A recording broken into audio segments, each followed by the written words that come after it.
Bharat, England జట్ల మధ్య జరిగిన మొదటి వన్‌డే మ్యాచ్‌ని గనక మనం చూసినట్టయితే, ఓపెనర్‌గా వచ్చిన రోహిత్ శర్మ, యశస్వి జైస్వాల్ పెద్ద రాణించకపోయినప్పటికీ కూడా, ఆ తర్వాత వచ్చిన శుభ్మన్ గిల్ మాత్రం అదరగొట్టేశాడు.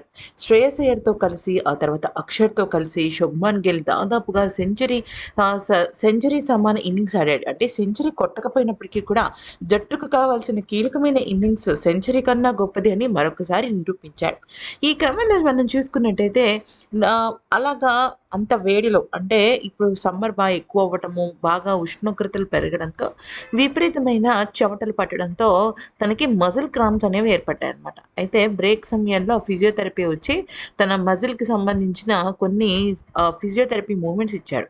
అయితే చాలా సేపు బ్రేక్ తీసుకోవడంతో శుభ్మన్ గిల్ మళ్ళీ ఆడతాడా? లేతే మైదానం వదిలి వెళ్తాడా? అన్న అనుమానాలు కూడా వచ్చాయి. ఈ క్రమంలో అక్కడ మజిల్ క్రాంప్‌తో బాధపడుతున్న శుభ్మన్ గిల్‌ని చూసి అక్కడున్న ఆటగాళ్ళతో పాటుగా సారా తెండూల్కర్ కూడా చాలా బాధపడింది. అయితే సారా తెండూల్కర్ ఫోటోస్‌ను పెద్దగా హైలైట్ చేయలేని ఆహ్, అక్కడ జాతీయ మీడియా సంస్థలు తళుక్కుమని చూపించడము జరిగింది. ఎందుకంటే ఇప్పుడు సారా తెండూల్కర్, అలాగే సచిన్ తెండూల్కర్‌తో పాటుగా శుభ్మన్ గిల్ విషయంలో చాలా పెద్ద గందరగోళం నెలకొంది. శుభ్మన్ గిల్ సారా తెండూల్కర్‌ని వదిలేసాడని, అయితే వాళ్ళిద్దరి మధ్య బ్రేకప్ జరిగిందని ఇలా రకరకాల రూమర్స్ వస్తున్న నడుమ జాతీయ మీడియా దాన్ని ఎక్కువగా ఫోకస్ చేయలేకపోయింది. కానీ శుభ్మన్ గిల్ మాత్రం మళ్ళీ రికవర్ అయ్యి గేమ్‌ని మళ్ళీ తిరిగి స్టార్ట్ చేసేసాడు.